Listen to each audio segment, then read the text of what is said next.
What's going on, everybody? Big Kev from Big Kev's World here, and the last wrestling video I did wasn't, I don't know, to me it wasn't to my standard, it wasn't to my liking, and I really wanted to do something that kind of states, what got me in to pro wrestling in the first place. What brought out that love? What really brings out that aura, that love that I have for pro wrestling. And to be honest with you, my biggest love of it came when I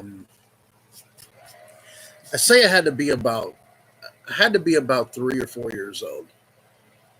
And I remember sitting on my dad's lap, and he was watching USWA, which was affiliated in Memphis, Tennessee, with Jerry Lawler and Memphis Wrestling.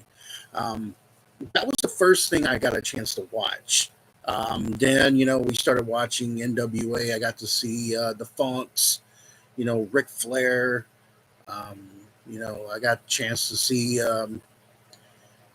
WCCW. The Von Erichs and you know Michael P.S. Hayes, the Freebirds.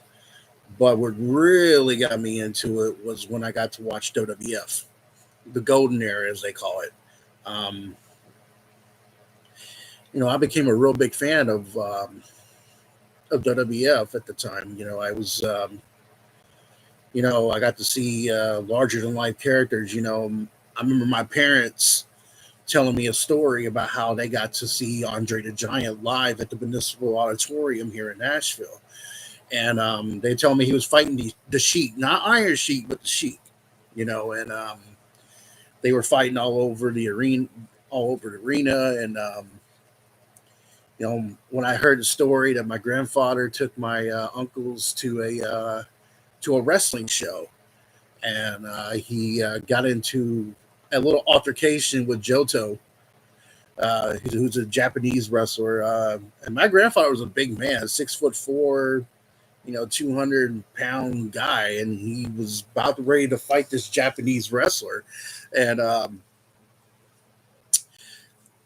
hearing stories like that, and getting involved in the business really kind of skyrocketed my love for it. Um, Now, a lot of people know that I do like Hulk Hogan. He was one of my favorites, but this video is not about Hogan today. This video is about the one and only Mark Calloway, aka The Undertaker, aka the Dead Man, who I think is, in my opinion, still the greatest of all time. Um, when I first saw Mark Calloway, he was wrestling. He did a little stint in Memphis Wrestling, but I really got to see him when they became WCW in the early '90s, late '80s, early '90s, and he was me Mark Callis. He was part of the Skyscrapers, I think, with Dan Spivey. Yeah, Dan Spivey. So when I got a chance to really see him, I thought, man, for a 6'9", 6'11", 300-pound guy, this guy moves quick. And I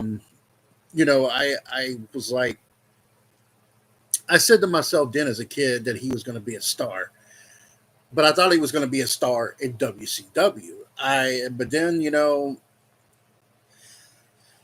we rewind or fast forward to 1990 Survivor Series. Survivor Series was one of my favorite pay-per-views growing up. A lot of people liked WrestleMania, and I do like WrestleMania, but Survivor Series was one of my favorite uh, pay-per-views because I was always liking the fact that there was teams, the good guys versus the bad guys, and it was, it was simple. It was a simple thing, and but I remember watching Dusty Rhodes' team. They had Bret Hart and Coco Beware on that side, and then the $1 Million Man had his squad.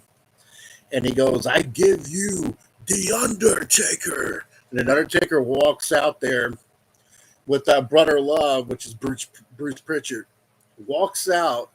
And I remember the reason why I distinctively remember his debut was Roddy Piper on commentary. Piper was like, "Look at that hammock." It was just the aura about him, because it's almost like as soon as Undertaker came out with that little, that death music, and he came out with that red hair, and he walked out, and you just saw everyone in the crowd just not say a word. I remember seeing this kid's face, and it was like the look of terror on his face, and it was just I see the Undertaker, and I'm like, man, this guy is. He was dead. He was playing a dead man. He was playing an old Western Undertaker, and that's what they looked like back then. And Taker was doing the tombstone then, but the way he did the tombstone then was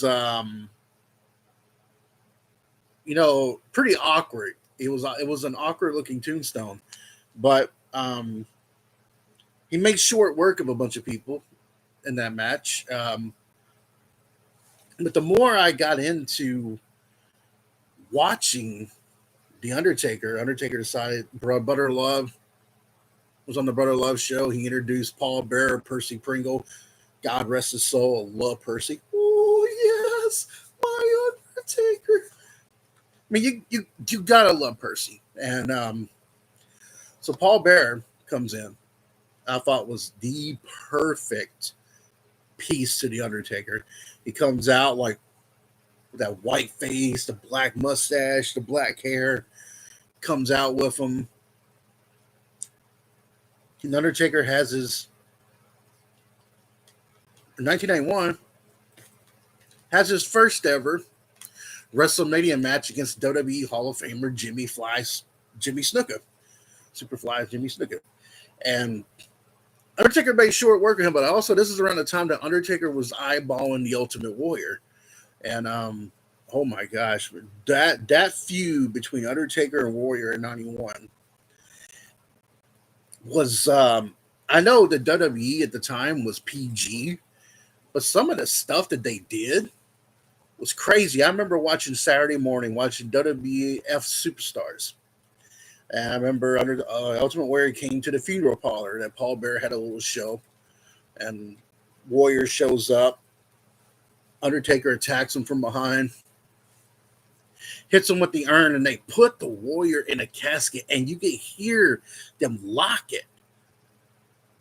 And when they were locking it, nice. When they were locking it, and you're seeing all these WWE officials hitting it with the hammer, trying to get it open, and you could hear in the beginning Warriors scratching, clawing, trying to get himself out of that, trying to get himself out of it. And when they finally opened up the casket, the Warrior was just knocked out and stuff like that. And it was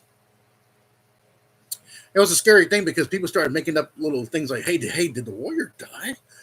Was there two Warriors? I mean, that whole conspiracy of like two Warriors was interesting. But, Taker comes in, and so then the Ultimate Warrior starts aligning himself with Jake the Snake Roberts. And this is around the time Jake's about to turn heel. They have the Warrior come in. He gets bit by the Cobra. Warrior busts through the door, looks down. I remember he looks down, and he sees this figure standing up, and it's Undertaker and Paul Bearer. And then, the Warrior and Taker would feud for a while. They would do they would do a lot of house shows, like a lot of body bag matches.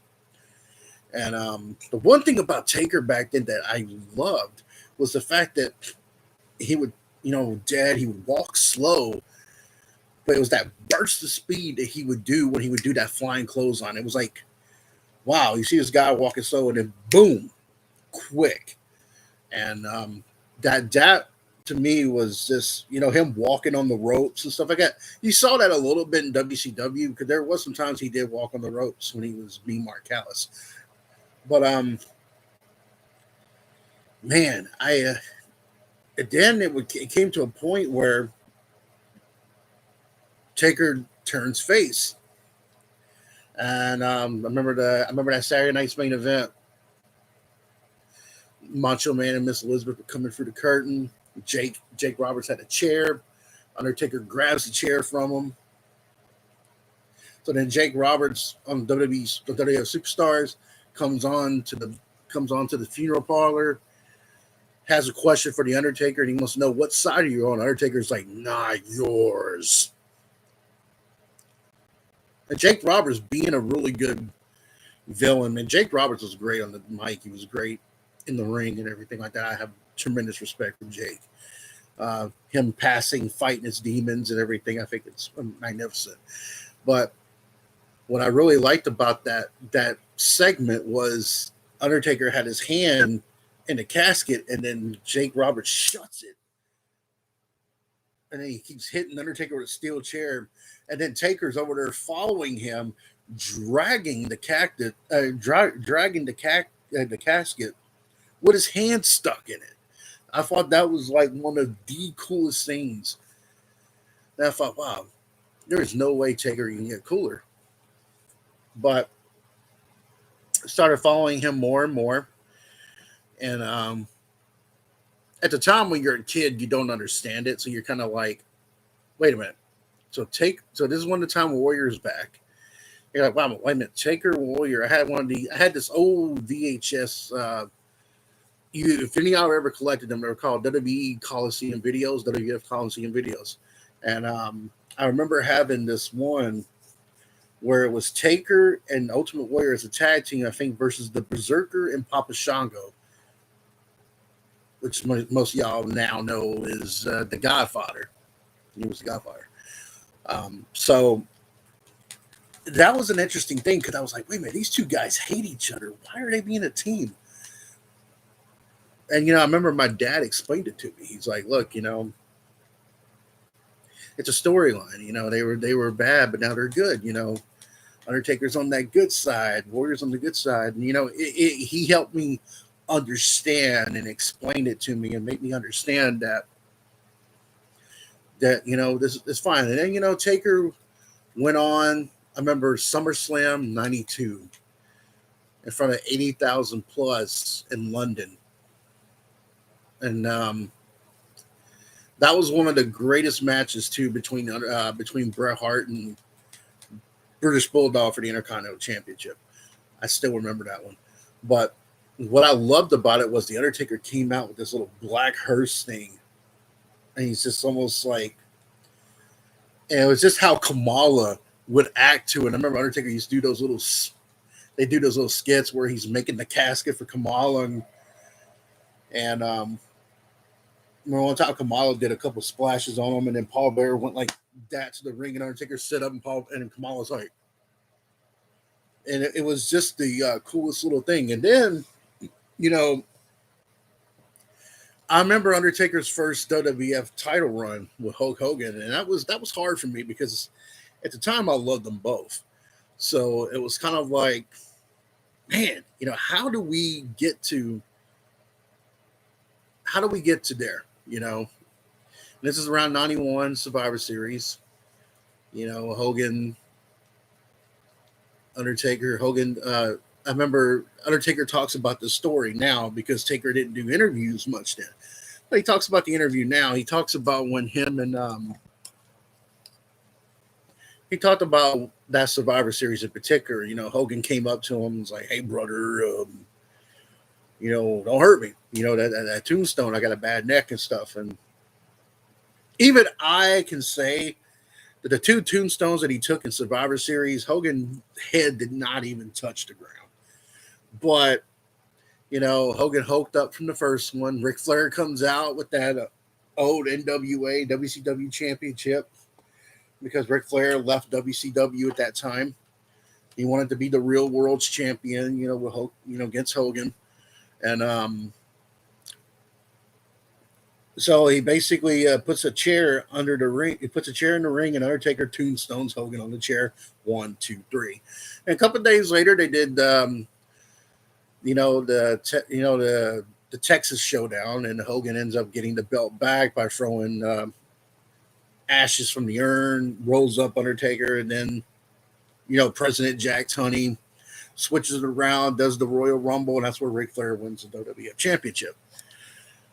But we're gonna fast forward. I had to rewind a little bit because I remember I forgot about the Hogan part. But fast forward, Royal Rumble 1993. Um, I thought that was going to be the year Undertaker wins it all, and I was like, man, it's gonna be Undertaker and Bret Hart at WrestleMania. Undertaker and Bret Hart at WrestleMania. I'm looking forward to it. Looking forward to it.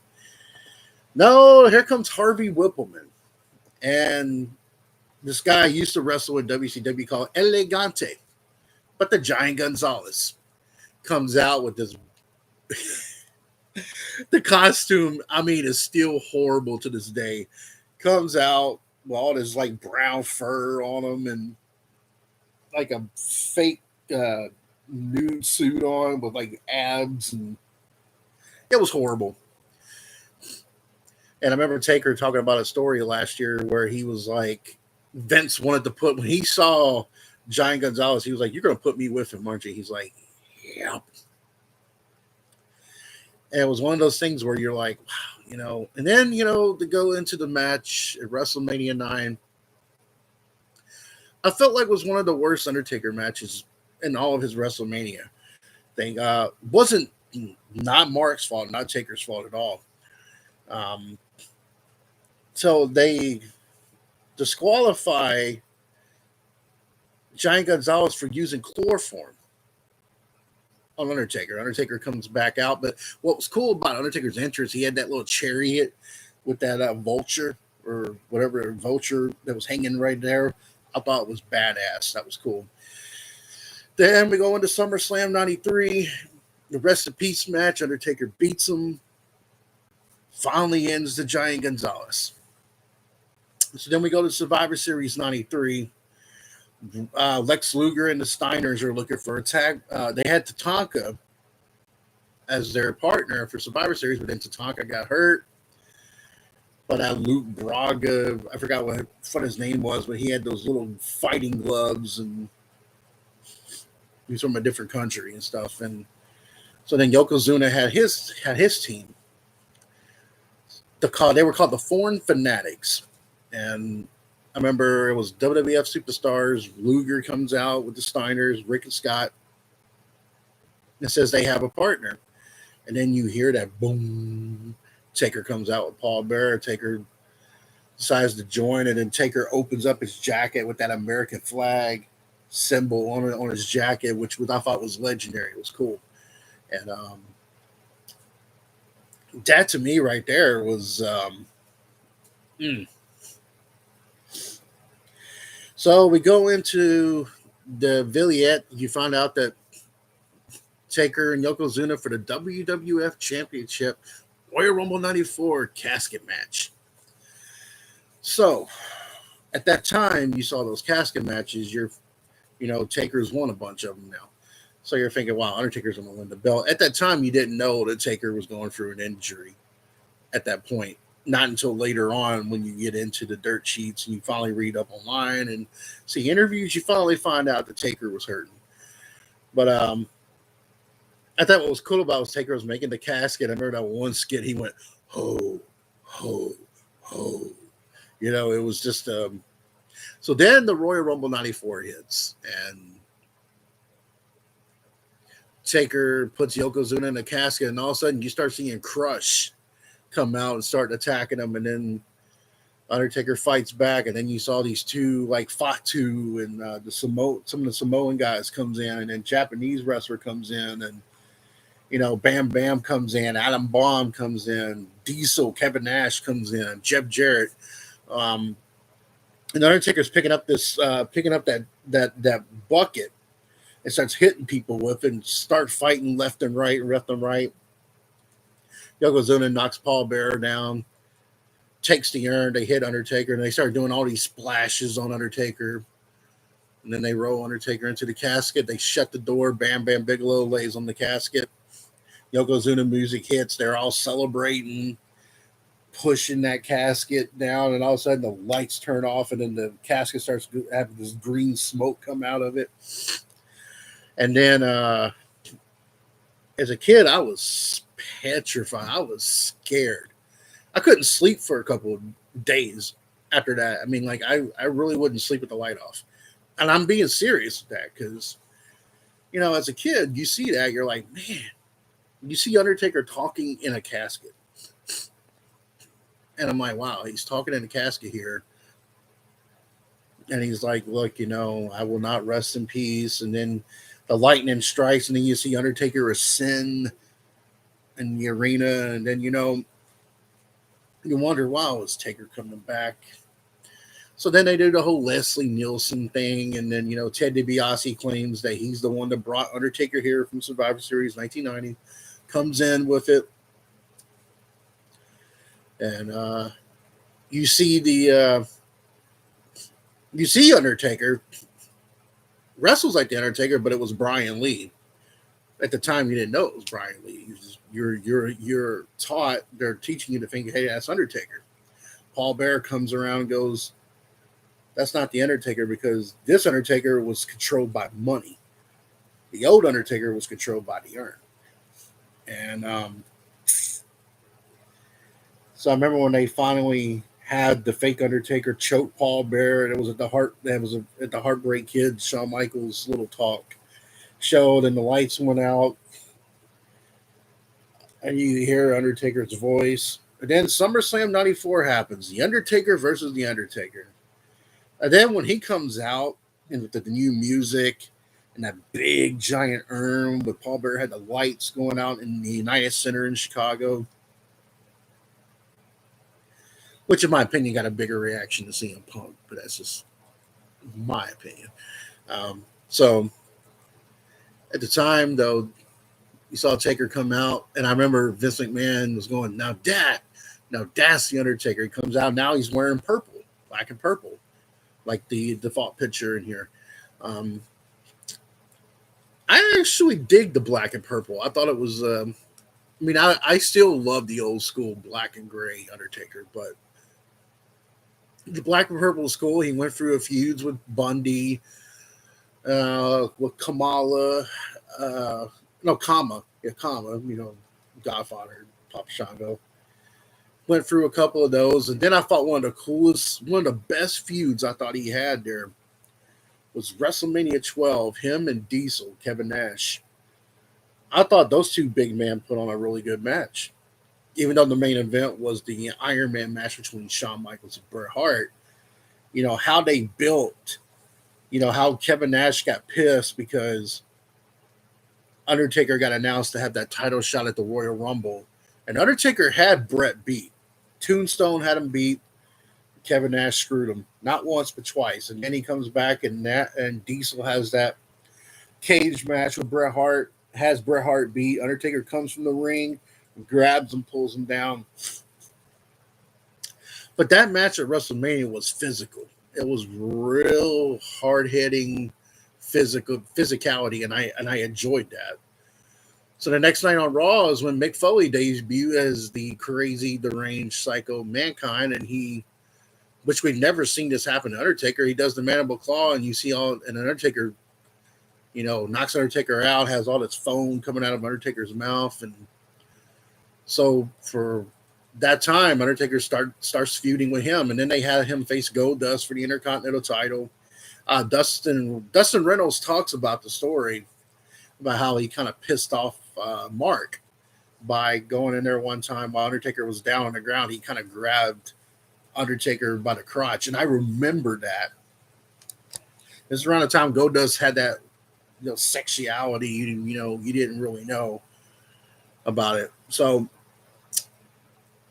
but they remember that one In Your House pay-per-view where the lights went out. They had a power outage at the arena, and they came back and they did it. Mankind screwed Undertaker out. So then we had SummerSlam '96, the Boiler Room Brawl, which I enjoyed that match. I have always enjoyed any match that Mick Foley and Undertaker have done with each other. I've enjoyed, and you know they get to the ring. Paul Bear does the unthinkable, hits Undertaker with the urn, and then he grabs it to Mick. Then he grabs it to Mankind. So then they had this other guy come out called the Executioner. So it's in your house pay per view, buried alive, the first buried alive match. And Undertaker doesn't win these buried alive matches very often. His track record kind of speaks for itself with it. But once again, more wrestlers came out. They screwed the Undertaker. The purple glove comes out of the hand, and around those times, though, Undertaker was dealing with a lot of stuff. And he had that phantom mask back in '95 because Mabel did a leg drop and it broke his orbit bone. And I remember Kevin Nash talking about the story about how Taker, when he would have broken ribs, instead of using like a harness or taking drugs or taking anything by, he would take phone books and tape it around his ribs, and still go out there and perform for each and every one of us as pro wrestling fans. And I've always admired that.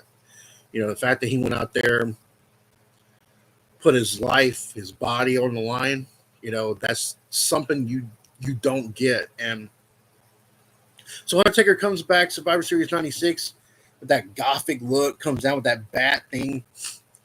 I didn't really like the bat thing. I know Undertaker talked about this on an A&E show where they were looking for lost stuff for the WWE warehouse. He talked about how he didn't really like those wings either. But Undertaker comes back as the Lord of Darkness. But I thought what was really cool, though, was at WrestleMania 13, he comes back in the black and gray, faces Sid, another physicality match. Now, the story goes that when Undertaker tombstone Sid, apparently Sid shit himself. I don't know how accurate that story is, but it had to be bad because when you tombstone somebody, their ass is right there in your face. So I'm pretty sure if it is true, wasn't good for Mark. I'm sure Mark was happy that match was over. But that's what's kind of started. That's when they started sort of talking about the streak a little bit. Not too much, but they started talking about it. So Undertaker wins his second WWF championship. You would think all those years that he was in WWE, he didn't have that many title reigns as like an Austin or a Rock or a Triple H or Cena or Orton or Hogan, or Bret Hart. It was ludicrous to think that way. But then again, Undertaker was so larger than life, he didn't really need the championship to really be successful. In my opinion, he didn't need it. So Undertaker goes through that run, loses the belt at SummerSlam to Bret Hart, thanks to Shawn Michaels hitting him with a chair. To him and Shawn Michaels go into a feud. The first ever Hell in a Cell. I remember that one because he kicked the shit out of Shawn Michaels. And at that time, everybody didn't really like Shawn Michaels. They really, in the wrestling business, they didn't like Michaels because Michael was a prick. Shawn was a prick at that time. So that's when Glenn Jacobs debuts as Kane. I remember him ripping that door off. And Undertaker's like, and then, Kane does the whole fire thing. Undertaker looks, tombstones Undertaker, Shawn Michaels wins.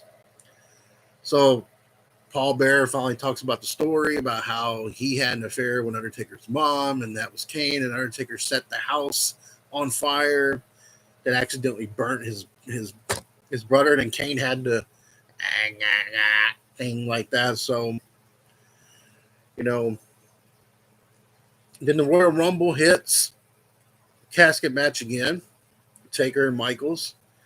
I think what started Michaels' back injury was when Undertaker threw him, Michaels hits his back like on the real hard end of that wooden casket. When Kane comes back out there, puts Undertaker in the casket, lights it on fire, you don't see Taker for a while until WrestleMania 14. Undertaker comes out. I remember that the lightning bolt hits the casket. Undertaker lays and sits up.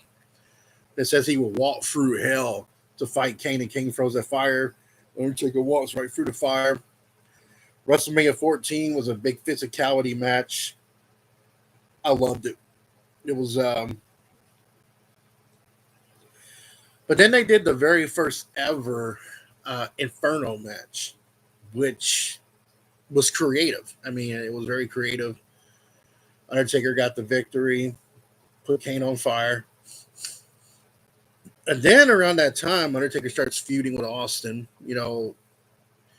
I'm sure that Stone Cold Undertaker build up for SummerSlam '98 was really good. It wasn't one of their best matches. I think at that time Austin had a concussion for the match, from what Austin was saying. So the match wasn't at the build up that was supposed to be. But I remember that build up because they had AC/DC playing, and I love AC/DC. I remember it was the Highway to Hell song and all that. And so you start seeing Undertaker slightly turn heel. Because I remember right before that, we had the famous Hell in a Cell match, Undertaker and Mankind. And oh my God, I remember that throwing Mick Foley off the cell. And I remember Jim Ross going, "Oh my God, he killed him." And then, I remember the officials come out. Terry Funk comes out there trying to stop him. And then here he comes right back in there. They go up top. It wasn't supposed to happen, but the cage breaks. Choke slams Mick Foley. Mick Foley lands in the ring, and that's when I heard Jerry Lawler go, "Oh, he's dead." And Undertaker also dropped down, and he broke his ankle at that time. A lot of people don't know that, but Taker broke his ankle in that match. And so, Terry Funk and them try to come back and stop Foley again, but Foley wanted to fight. And I remember Foley smiling with his tooth stuck through his nose.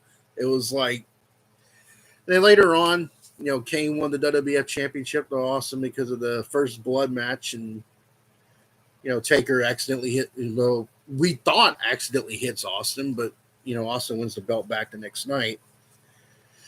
So that's when Vince McMahon starts having Undertaker and Kane go after Austin. And, Austin has to referee a match between the two or he gets fired. And no one wins the belt. Austin gets fired, but then Austin comes back, makes Vince piss himself in front of the world. So that's when we have Survivor Series 98 show up. And that's when Taker starts really, that's when Kane starts turning face. And Taker's like, "Look, I wanted to kill you. I wanted to kill our family. You were, said some pretty heinous shit about Kane." And it started that little war between Kane and Undertaker. That's the one where The Rock was the face, but then at the end they screw Foley, turns heel, becomes the corporate champion. Then the next night, Austin and Rock for a WWF Championship. Undertaker comes down there with that shovel, hits Austin in the face with it. And they said Austin was in the hospital. And I remember this one. This one was another classic moment. They were interviewing Austin while he was laying in the hospital bed. And I remember they show like a hearse drive up. When the camera comes back, you see Undertaker's got that pillow over Austin's face and trying to get him, and you hear Paul Bearer going, "Get him, get him, get him." Austin gets away for a second. Taker decides to choke. Taker chokes him out. Carries Austin. They go to a cemetery at first. And he goes, "Nah, this is too good for you." And Austin fights back again, but then they chloroform Austin. So he decides, we're going to bomb Austin alive. So they take him to a funeral parlor, which is great because Percy Pringle was actually a licensed mortician. So fit right up his alley, right? And I remember they put Austin on the table.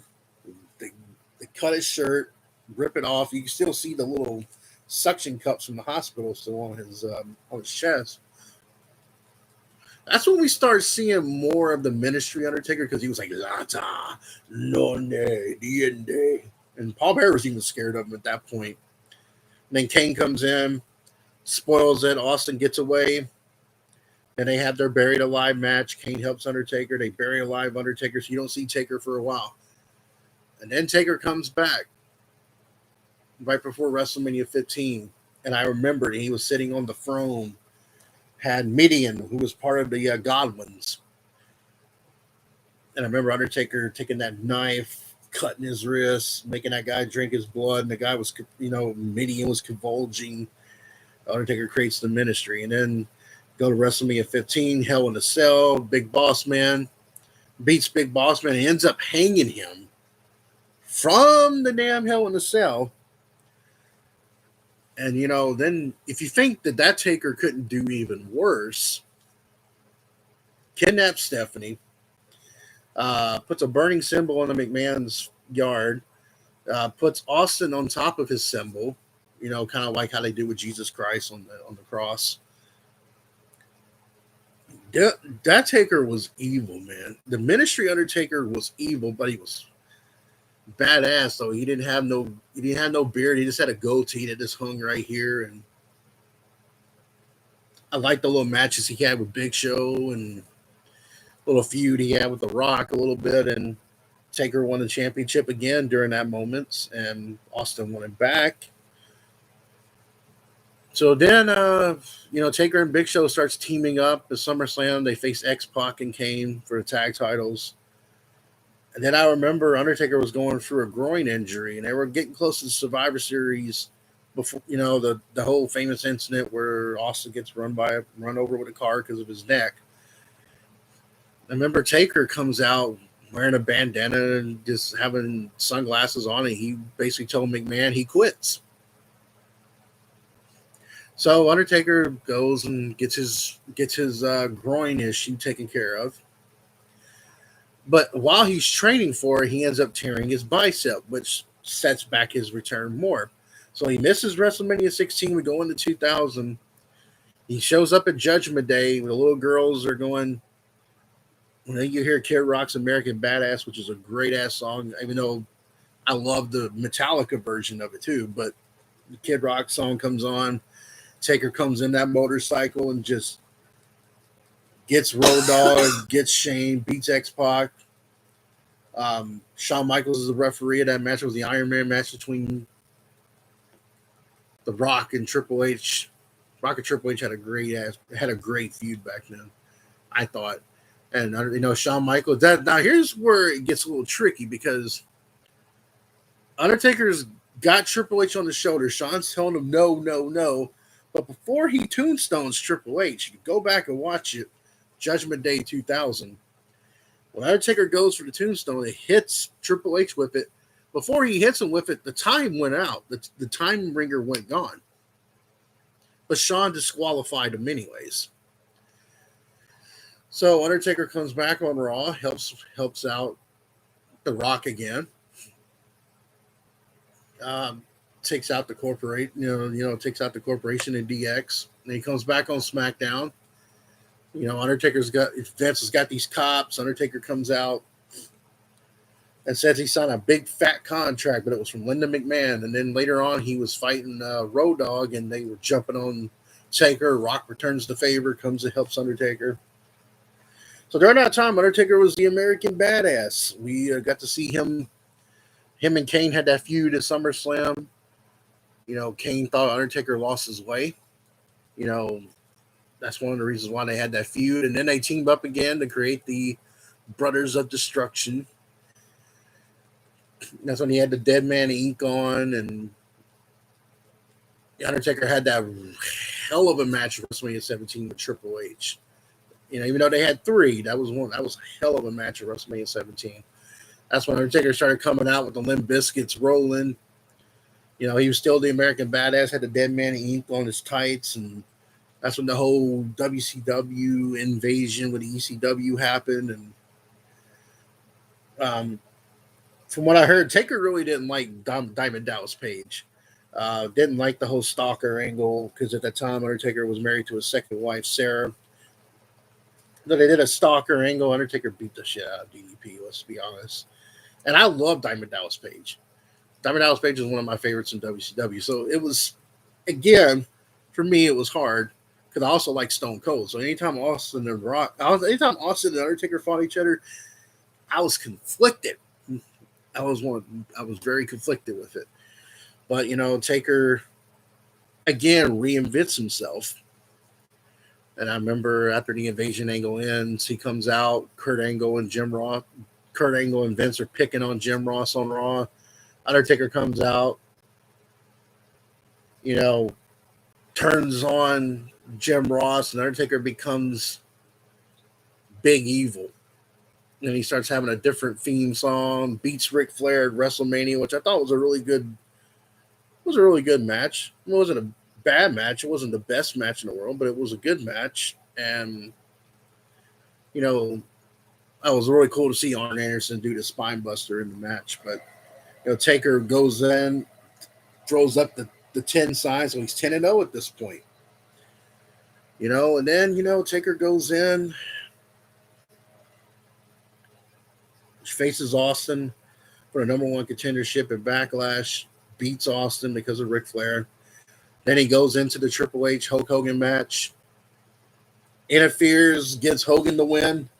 And then Judgment Day 2002 happened here in Nashville at the Bridgestone Arena, which I was at this event. I was a big Hogan fan, a big Undertaker fan. Again, I was conflicted. Not one of the better matches. Hogan really did not sell that chokeslam very well at all. You go back and watch it. It was not that very good. But Taker wins the belt only temporarily for The Rock to come back and win it and drop it to Brock at SummerSlam.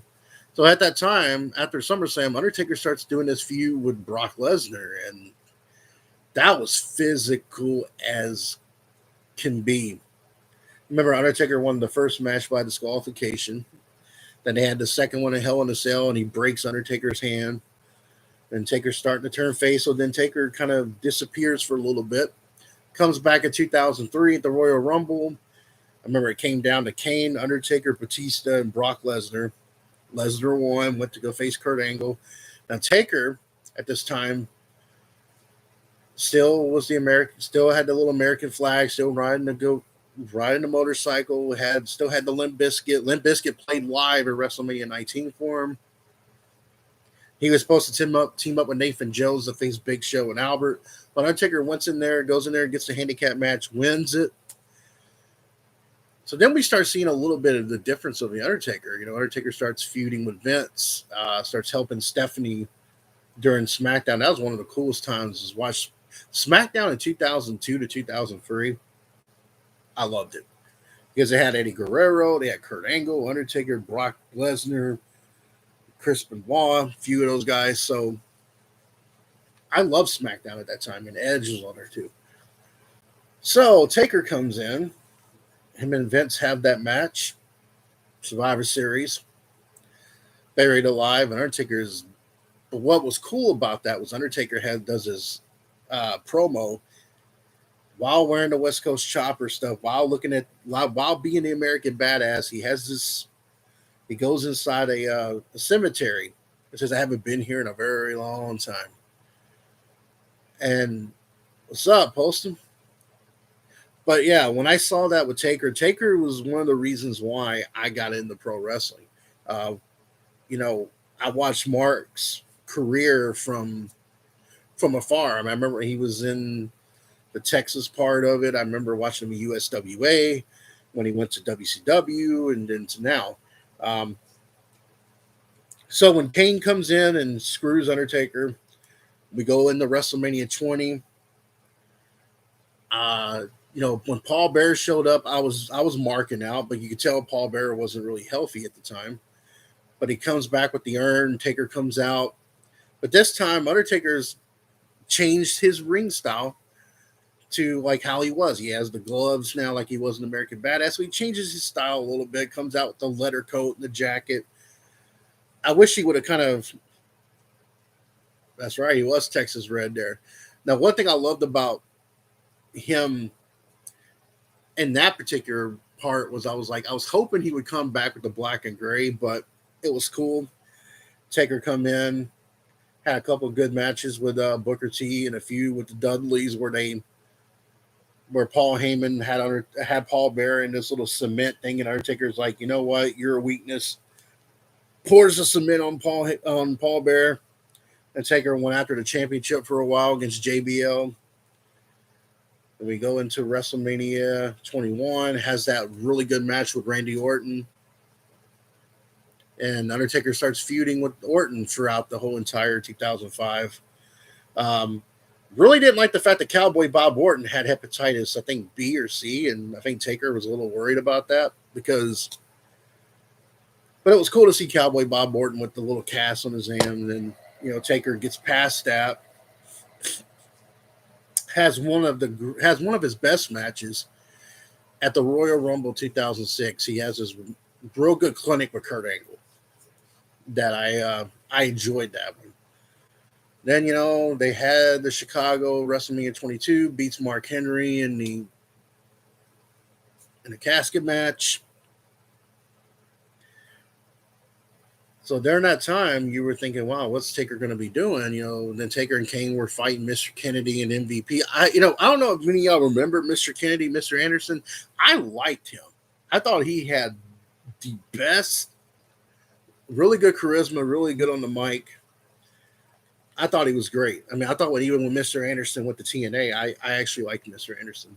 But so we go to WrestleMania 23. Undertaker wins the Royal Rumble. I thought that was a really cool Rumble there at the end between him and Shawn Michaels. It was in Texas. Two Texas boys going at it there at the end. Taker wins the Rumble for the very first time ever. Goes to WrestleMania 23 and a really great match with Batista. Beats Batista for the World Heavyweight Championship. Mr. Anderson.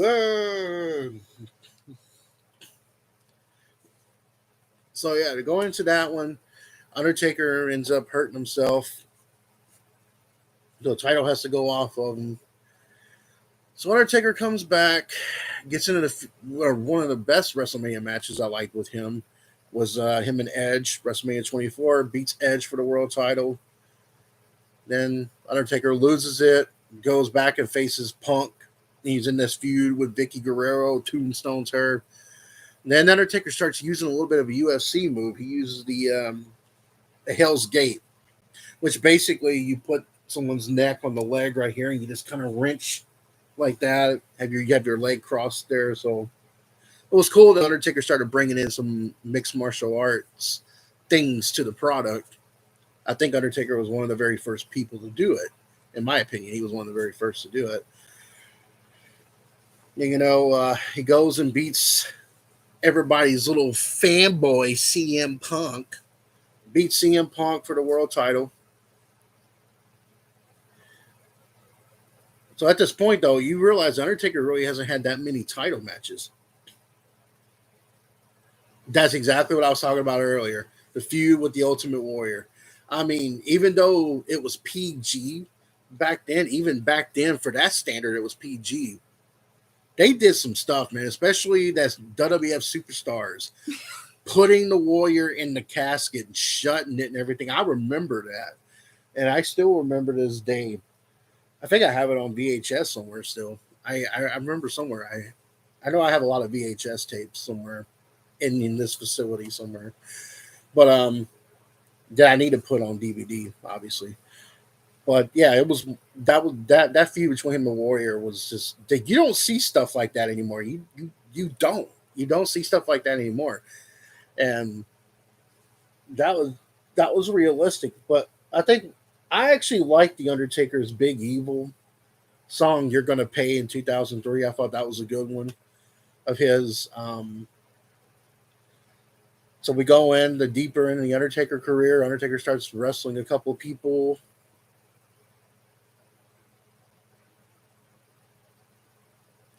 Yeah, it did. Because it also started that conspiracy. Was there two warriors? Because everybody started talking how the real warrior died. That Jim Hellwig was another guy that picked the under. I think you know that conspiracy, Paulson. Everybody thought it was two warriors. One warrior died, and it was another warrior. I remember that conspiracy. It was a conspiracy for a long time, actually. But one of the best matches Taker did was WrestleMania 25 and 26 with Shawn Michaels. When I look at those WrestleMania matches, yeah, those are hard to top. Those are very hard to top. And Undertaker was one of those guys who can go toe to toe with a big guy like Khali, like Big Show. You know, he can go toe to toe with the big guys, but he did his best. I believe Taker did his best work when he was wrestling guys like Kurt Angle, Bret Hart, Shawn Michaels, Edge. You know, Triple H. Not really bigger guys, but like smaller, like big, like medium and smaller size. I thought Taker did his best work. But WrestleMania 25 and 6 catapulted. And I remember WrestleMania 27, Taker comes back.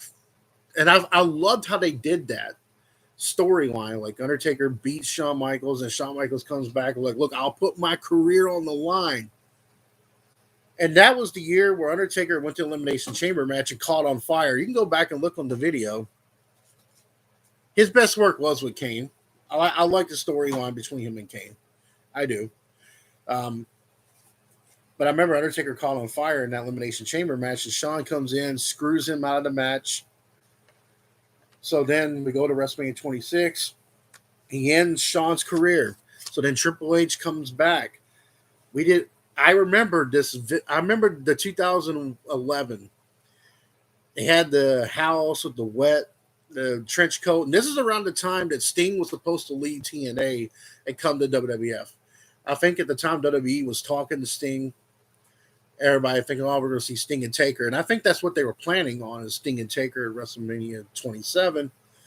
Everybody thought that was Sting, but then it ended up being Taker. Undertaker comes out to that Johnny Cash Ain't No Grave. Triple H comes out. They don't even say a word. They both look at the WrestleMania sign. Triple H is out for revenge because he retired his buddy. He retired his best friend. Beats Triple H, but Undertaker doesn't walk on his own 2 feet. Undertaker comes back. It was like the old man Logan. And then, Taker comes back. Hell in a Cell, WrestleMania 28, him and Triple H. Shawn is the referee. Undertaker shaves his head, has that little nice mohawk, and had the little hood over his head. It had the spikes. I thought that was badass. So Taker comes in. I remember the match specifically because Shawn ends up kicking Undertaker with the Sweet Chin music, spins around, does the pedigree, and still you couldn't beat the Undertaker. So everybody that likes conspiracies, we're about to get into one here. So then we go to WrestleMania 29.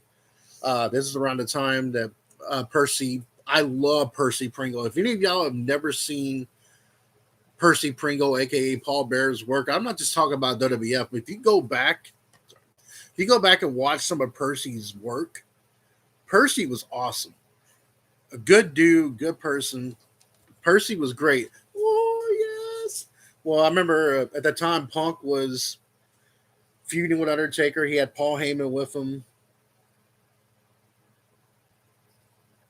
Yeah, I'm going to get into that. Yeah, Sting and Undertaker should have happened. There's no reason why it shouldn't have happened. It should have happened at WrestleMania 31.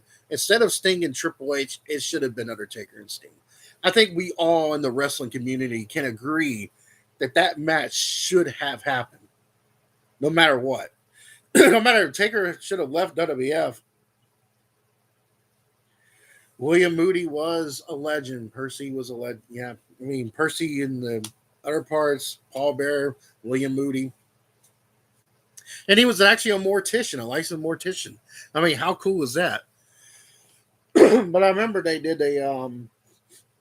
were doing a tribute to him. And then Paul Heyman dresses like Paul Bearer. So then Taker and Punk have a really good match at WrestleMania 29. You don't see Taker for a while again. Then WrestleMania 30 happens. Now, originally, WrestleMania 30 was supposed to be Brock Lesnar versus The Rock, too. But because Rock got hurt in that match with John Cena and tore his abdominal and had like a hernia, he had to have a little surgery, so he couldn't do the match with Brock. So then Undertaker comes out, looks at Brock Lesnar, slaps the pin down on his hand, choke slams him through the table. And now in that match, I remember Undertaker gets concussed. Doesn't remember where he's at. And now, if you go back and look at a YouTube clip, Paul Heyman talks about the WrestleMania 30 match. Now, on the Austin's podcast, Vince said that he made the choice for Undertaker to lose the streak. But some conspiracists will say, and Paul Heyman kind of alluded to this, Brock Lesnar was getting paid a lot of money. Brock Lesnar could have looked at him and been like, who's going to stop me if I decide to beat The Undertaker for real? No one's going to stop me. Knock him out, beat him. Now, we still don't know whether or not Undertaker and Vince decided to let Undertaker lose that or Brock Lesnar just took it. But anyways, I remember that match. That was the first time Undertaker got pinned at WrestleMania. I remember the black guy in the crowd going. Everybody was dead silent. And Undertaker had to be helped out, had to go to the hospital. And there is a really good thing. If you guys never saw it on WWE Network, but it's on Peacock. The Last Ride with The Undertaker, that documentary, beautiful, perfect. You know, it explains what Taker was going through from WrestleMania 30 all the way to that Boneyard match with AJ Styles. It's a really good documentary. It's probably one of the best documentaries WWE's ever done. And WWE, when they do their documentaries and when they do their their hype up for matches, regardless of what you think of WWE, they still got some really good documentaries and how they do stuff. So I actually give them credit. So we don't see Taker for a while. So then, Brock has that match with Seth Rollins. Taker comes out, screws Brock. They have that match at SummerSlam. Both stood up and started laughing. I remember correctly, Taker does tap out to the Kimura lock. The ref doesn't see it. So Undertaker puts him in the Hell's Gate.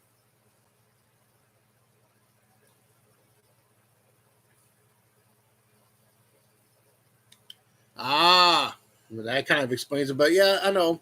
Paul Heyman did a video recently where he kind of alluded that there could be a conspiracy for the WrestleMania 30 match.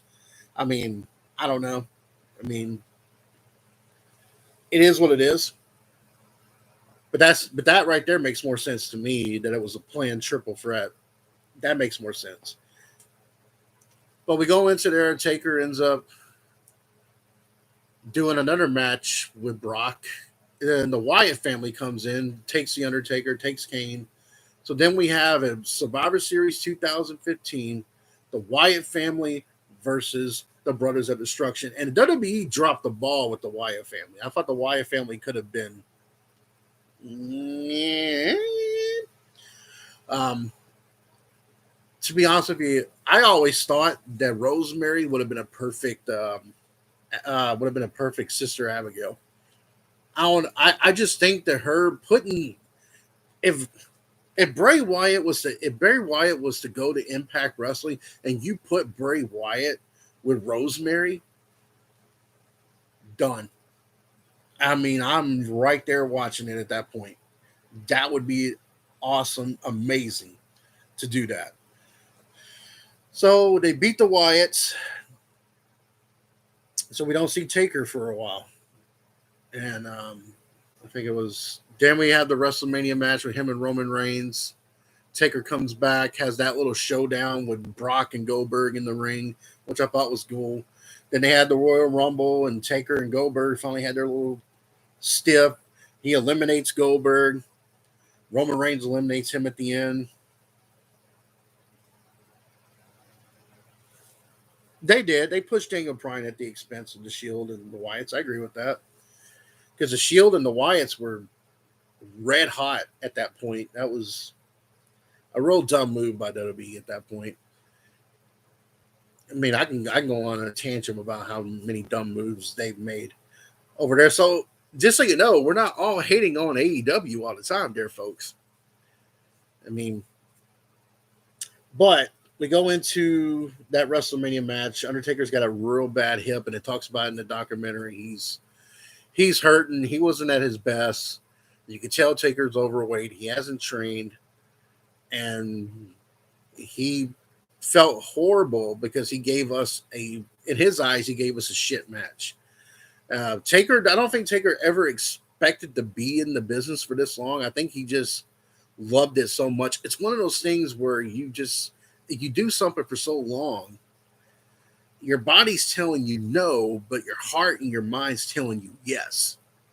So it's very hard for when everybody's like, whoa, when everybody shits on these old wrestlers for coming back and doing stuff, we don't know what they go through. We don't know financially how they're doing. I mean, I'm pretty sure Undertaker's financially secure for the rest of his life. That's not the point. I mean, he loved performing for us, and Undertaker's went through a lot of injuries: torn tricep, torn chest. Yeah, hmm Eric Rowan as well, being working with Decay. hmm Absolutely. So Taker goes away for a while, comes back, has that match with John Cena where he beats Cena at WrestleMania 34 very quickly. Then he has that tag match with Roman Reigns facing Shane and Drew McIntyre. So then Taker's like, you know what? I feel good after those two matches. So then they had the Super Showdown with him and Triple H. Triple H gets the win. Then they start involving Shawn Michaels and Kane, and they had the big dream match of DX versus the Brothers of Destruction. At Crown Jewel, Shawn Michaels comes out of retirement for the money, and that's the match where Triple H tears his pectoral muscle. It was a really crappy match. It was botchy. Taker didn't like what he saw. Obviously, he had the right to feel that way. Shawn didn't like what he saw. And so we don't see Taker again until the Raw after WrestleMania 35. He comes out, Tombstone's Elias. So then they decide to do the dream match that some people were wondering. What would happen if you put Goldberg versus Undertaker at Crown Jewel? Well, I think what happened in that match, and I went back and I watched the one with Goldberg and him. Goldberg knocks himself silly during the match because he does that ritual where he headbutts the door. But there's a point where Goldberg tries to spear him. You can see his head, and you can see where he gets the concussion. Goldberg just was not there in that concussion match, and he almost killed Undertaker with that jackhammer. And you could tell the Undertaker visibly was not happy about that match. And Dirt Sheet said that they had a little fight afterwards. Taker went on to say that didn't happen, that they just had a little bit of a disagreement, and that happens, you know. And Goldberg wasn't happy with that match either. That should have been something special, and it wasn't. So then we had WrestleMania 30, 32. I know that I forgot to talk about that one with Shane McMahon. I wish that they would have put that as Undertaker and Sting at WrestleMania 32. They had another opportunity, but then Sting went into the Hall of Fame and announced his retirement. But if you see what he's doing in AEW, he's able to take bumps. He's able to do stuff still. Oh, yeah, and that's another thing, too. Goldberg and Undertaker styles really didn't match up. So Taker was gone for a long time there. And Undertaker comes back for a SmackDown show. Tombstone, Sami Zayn. But then AJ Styles with the OC with he starts talking all this trash about the Undertaker. Undertaker comes out to Crown Jewel 2020, Tombstones AJ Styles and wins this cup thing or something like that. So then that's when it got really good because then the pandemic started. So that WrestleMania 36 they had to figure out something. So then they went to a local guy who most of you fans may know or may not know. Poston knows what I'm talking about. Jeremy Borash, who helped do a lot of the deletion, Broken Hardy stuff on TNA. Triple H hires him to create the Boneyard match with AJ Styles. Now, I'm glad that they didn't have the Dead Man Taker.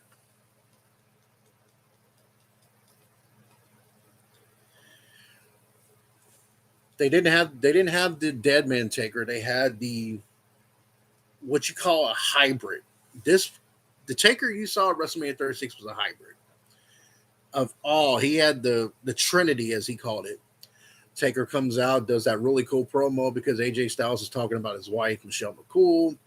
He's getting personal, and Taker goes, "Try me, I'll make you famous." And Taker basically talks about TNA in this promo and goes, while I was over here doing this, you were over there in a you were a big fish in a small pond, and then you finally come when everybody's retired or when I'm on my last leg.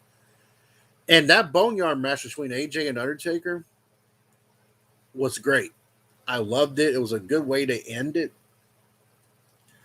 I love the angles that they used because it definitely does remind me of what TNA did with the whole deletion thing. So it was good and it was smart for Triple H to hire Jeremy Borash to produce that. Um, so we saw Taker win the match, a little symbol, drives off on a motorcycle with Metallica. Now We're Dead. That is a really badass song, by the way. I use that in my workouts too because it's a really good song. And then we see Taker drive off in the sunset. And then that's when the one thing about Taker that I love about him is the fact that he kept his character a mystique throughout his entire career. He did a little few interviews here and there in his little dead man gimmick, but very few. He didn't really do many interviews even when he was the American Badass or the Big Evil. He didn't really do it much then. But then when he was retired, he decided, you know what?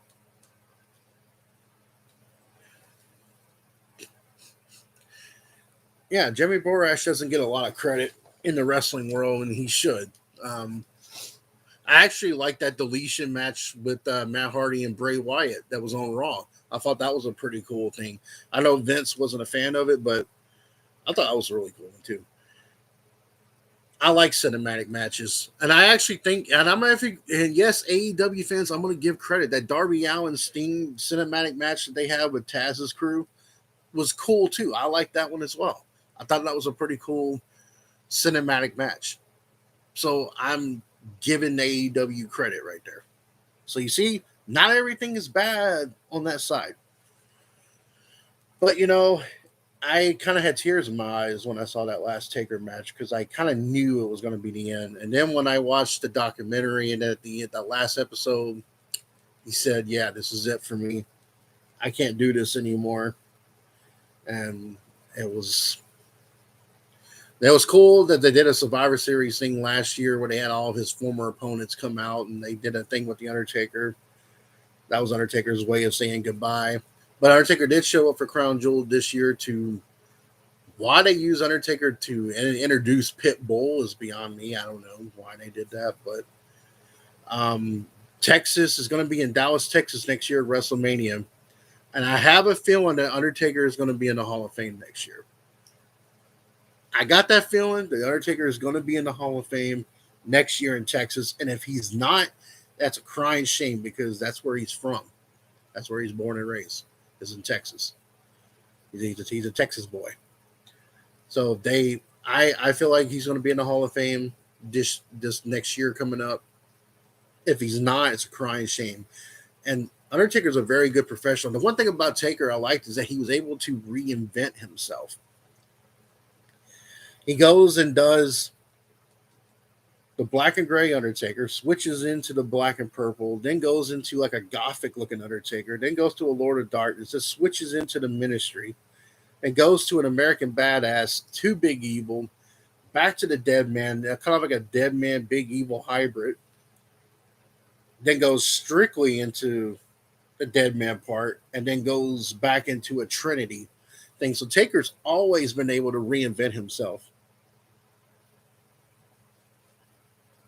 Hey, you should go to WrestleMania in Texas. SummerSlam's in Nashville here in July next year at Nissan Stadium. So we may go to SummerSlam next year. I don't know.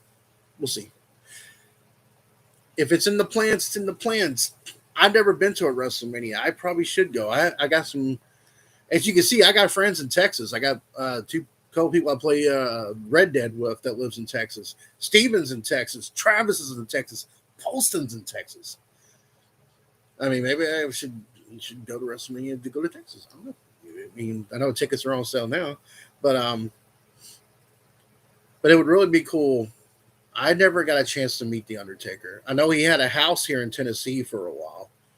Um, I forgot what part of Tennessee, but he actually had a house around here. The one thing I've learned about Taker was that William Moody, Paul Bearer, was explaining that Undertaker does not like cucumbers. Like he was scared of cucumbers. I mean, these are things about Taker you didn't never got a chance to know. And another thing about Taker I love is that he is very into the armed forces. He loves the military. I love the military, and he's a gun advocate. I'm a gun advocate.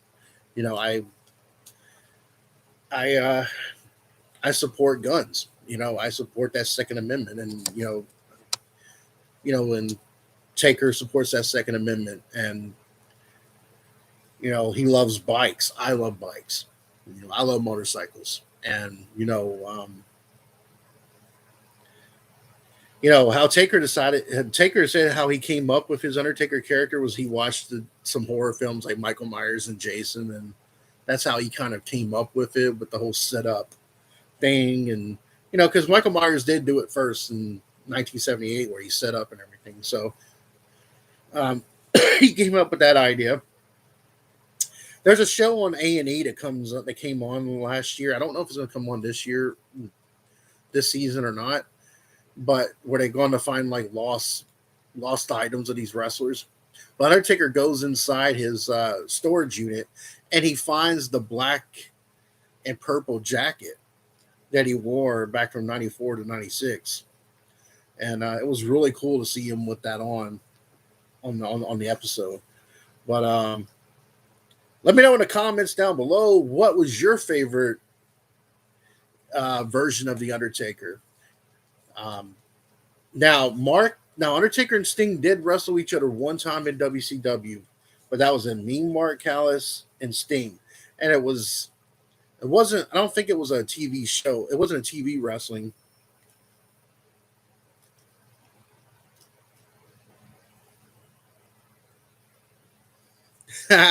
Yeah, Taker did. That's right. He did donate to a certain president. Exactly true. He did. And when I hear other wrestlers talk about Undertaker, I remember watching this one interview that Kevin Nash was saying, and he's saying that Undertaker was the locker room leader. There was a wrestler's court. There was if Taker didn't like something, he will tell you. And he got pissed about the whole Brett being screwed. What did he do? He went in there and he talked to Vince and Shawn. He was Undertaker was inside the locker room when Brett punched Vince. Um, Taker also, from what I heard, was true, and Taker did. Jim Cornette told me this story. I met Jim Cornette at a convention. Jim Cornette tells me the story of WrestleMania 14 when Shawn and Austin were fighting. Taker decides to sit a gorilla position with his fist taped up because Shawn was talking about not doing the job. So Taker was sitting there like, "Look, man, if you come across here and you don't do this job, I'm gonna kick your teeth in." And I thought maybe Jim Cornette was lying. I thought Jim Cornette was lying, but then Shawn Michaels did an interview where he confirmed that, and then Undertaker confirmed it. So I'm like, well, okay, give Jim Cornette one. He actually told the truth about one thing. So those are really cool stories to hear. Hearing that all these injuries that Taker went through, taping himself up with phone books, and it was hard being a 6'9", 6'10" or 11, 300 something pound guy and move the way he did. That is just some. You don't see that anymore. I mean, if you're a big man in this business,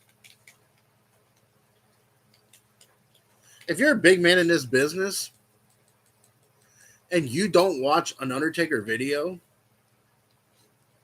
and you don't follow what Undertaker does, then that's just, you got to follow what Undertaker does. But Undertaker and Sting, in my opinion, are the two guys who are very professional, and it's a crying shame that it never happened. I know they shared a locker room at WrestleMania 31, and they rode the same airplane after WrestleMania 31. There was always rumors that Sting and Taker were going to wrestle, and then I think the whole Seth Rollins thing happened at the Night of Champions that kind of ruined it. But I think Vince didn't really want to see the match. Big Bam Bam Bigelow is another guy that can move in the ring as a big guy.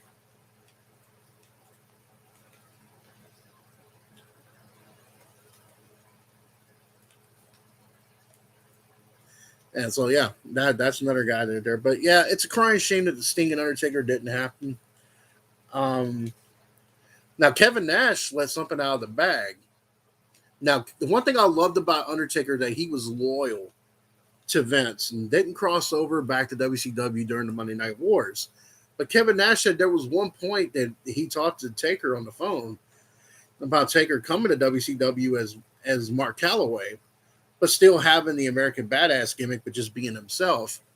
So there was talks about it happening, and that could have been a point there where we could have saw a Sting and Taker thing. But Sting and Taker did wrestle each other once back at WCW, but it wasn't a televised. I don't think it was a televised show. I think it was like one of those house shows. But there's a video somewhere on YouTube you can find. I don't know if we could find it or there's a picture of it, but one of the two. You know,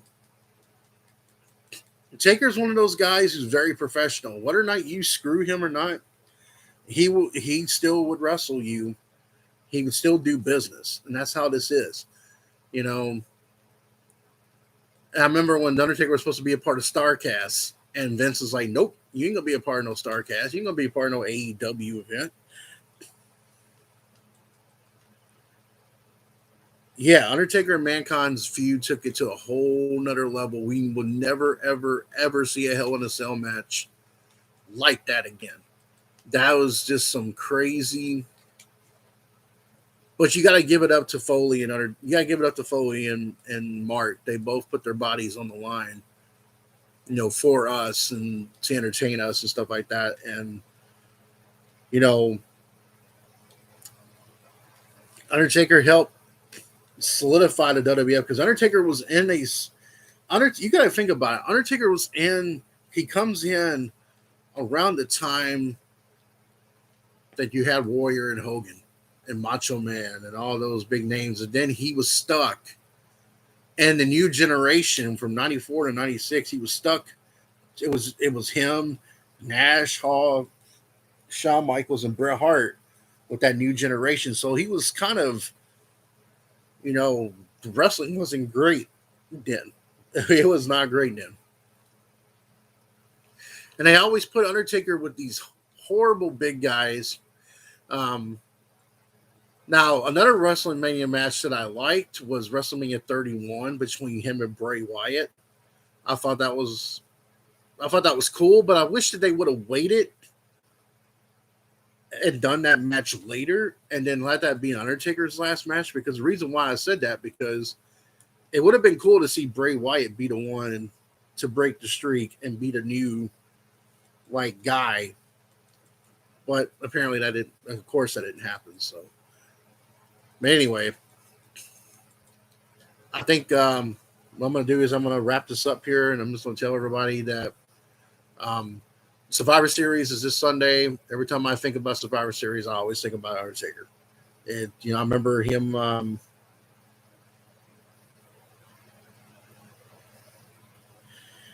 Undertaker's contributions to wrestling are probably even greater than Austin, Hogan's, and Rock. Undertaker was always consistent. Hogan was all about Hogan first. Yeah, Undertaker was about business. Undertaker was about making stars. If Undertaker wanted to lose to you and he wanted you to go over and stuff like that because he saw something in you, that feud that Undertaker had with Randy Orton, that solidified Randy Orton. Randy Orton said, look, Undertaker's the one that knocked some sense into me. He's the one that got me at the state that I'm at. Undertaker didn't really demand respect. He got respect. And he's got a contract with WWE for life. I mean, even if WWE went out of business, I'm sure Vince would still pay him. And I remember Undertaker talking about the first time he ever met Vince. Um, they didn't have nothing for him, and then he got the call. But he saw the Survivor Series things about the whole egg, so he thought he was going to be Eggman. He thought they were going to shave his they were going to shave his head, shave his eyebrows, and he was going to be Eggman, or he was going to be the Gobbledygooker. So obviously, when he picked up the phone, Vince went, "Hey, is this Undertaker?" And the rest is history. And people can say what they want about the Attitude Era. People can say that The Rock and Austin were the ones that did it.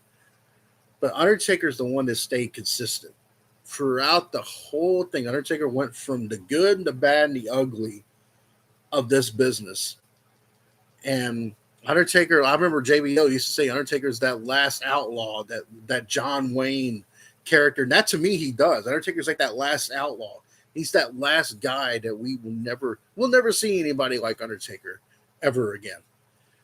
Never. Just like when Sting's career is ending, we'll never see another Sting. We'll never see like that. These are just Undertaker's a phenom. Undertaker was the franchise. You know how everybody said WCW Sting was the franchise player.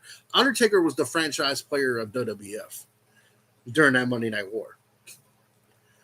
Undertaker was the guy who could have went to WCW for more money. He could have been the one that got that money that Brett got, that Nash Hall got and Hogan got and all of them. He could have done that. I'm sure he would have picked up the phone and called Bischoff and been like, "Look, man, I'm ready to come." Boom. But during a war, he stayed loyal to Vince and to WWE. And that's something that you don't get anymore in this world. People don't stay loyal to people. People are all out in this world today. People are all in for themselves. That's why you see when I do stuff with Paulson or I do stuff with Steven Rose or they do stuff with me, it's not about me. It's about us together. It's about all three of us trying to create something that brings in people. And it's not about me. I'm not sitting there doing a video like, "Oh, this guy talked about me. This guy did this about me. That guy did that about me." See, I'm not about the drama. I don't talk about drama. I can easily drop a drama video on a person, and I'm pretty sure he's looking for it right now, but we're not going to go there because I'm not going to give it to you. I'm not going to give you that time or day because you're not worth my time. But I got stuff in my Facebook email too that can really change the dynamic. But I'm not that kind of guy. I'm not shady. I'm not dirty like that. I don't do stuff like that.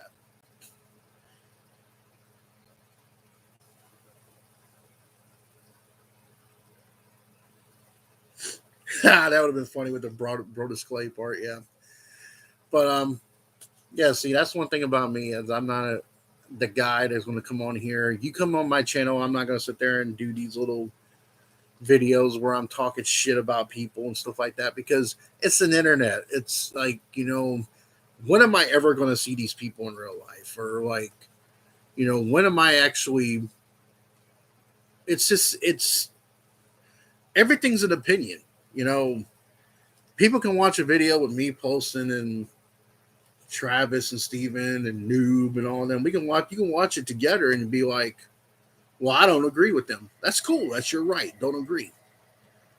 But don't go crying over spilled milk and doing 2-3 hour videos talking about us and talking about how we're this and we're that, and you have your little lackeys following you everywhere you go. Because that's not going to happen either. See, I've been supportive of people. Yeah, they think. And by the way, the wrestling show is not a Facebook wrestling thing. I don't know where they came up with that, but it's on YouTube. They have 30,000 subscribers on their channel. Actually, 29.9. I had the world champion on my show the other night. Me and Mel are possibly going to be doing stuff with them maybe next year. The guy did kind of offer the title shot to me. I mean, I'm going to take it if it's a title shot, and shit. Take that belt home to me. But see, none of these guys understand because, I have a friend on here. He doesn't get on here very much, but he's Deadly Impulse Gaming. His name's Hunter. He was more of a high flyer wrestler, but he was getting into the business when I was leaving. But we created a bond with each other that was really cool. He didn't really talk good on the mic. He didn't really talk really good on the mic, so I helped him with his character. I helped him with the mic and talking. So when I helped him with it, he became a create package on that, and I'm gonna get him on my show eventually, and we're gonna talk about how we used to. I mean, how hell I put a wrestling ring together. I was part of a wrestling ring crew. I know like how hard that ring is. Like how there's no give to that thing. And when people say wrestling's fake, yeah, well, the matches are predetermined. But I tell anybody else out here right now, you don't like what you see on TV, get up off your ass, put the Cheetos down, put your little Fago drinks down, get your ass in shape, get in the ring and see if you can do it. That's what I would tell to anybody. Don't sit there and act like you know all these facts because you studied something for a while. And by the way, there is a video, and I will post it soon when I do this tomorrow. Poston's got a video coming up that I'm going to be probably will be a part of, and then I'm going to show the world that Tony Khan, yes, Tony Khan of AEW claimed that back in the Monday Night Wars, they didn't care about the thing called key demographic. Key demographic. Okay? Even y'all's fearless leader, Tony Khan, has said that. So what are you going to do? Turn on Tony Khan now because you're going to call Tony Khan a liar? Some of y'all who are WCW fans and you hate on because Bischoff said something bad about AEW. It's like you can't say a word bad about the AEW. I mean, look, wrestling is subjective. Wrestling is just an opinion. There are some things about AEW I do like. Like now they had the Eddie Kingston CM Punk thing. Now they're putting Punk with MJF, and I like MJF. I mean, there's things that I do like about it. It's just you guys hear one thing and you twist it around and you want to come back to your narrative. That is a social justice warrior way of doing things. And then you wonder why that happens. And then you want to come on your channels and you want to attack Polston. You want to attack Polston for liking Impact Wrestling.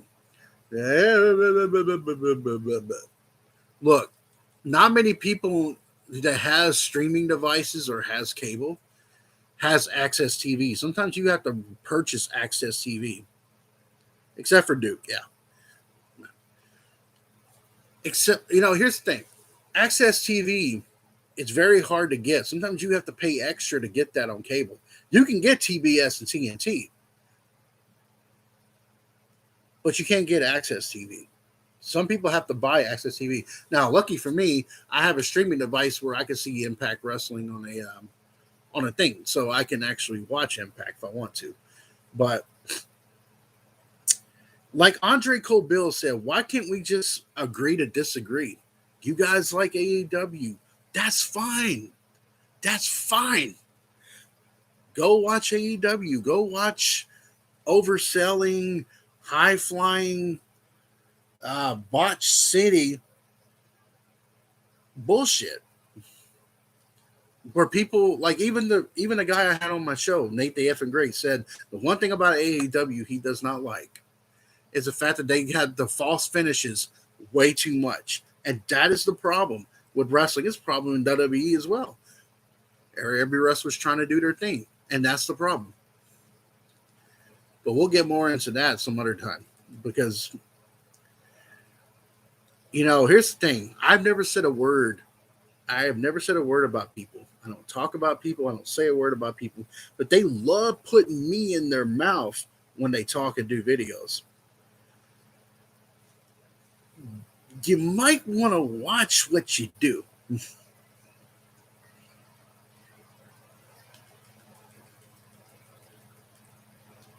You might want to rethink what you do sometimes because,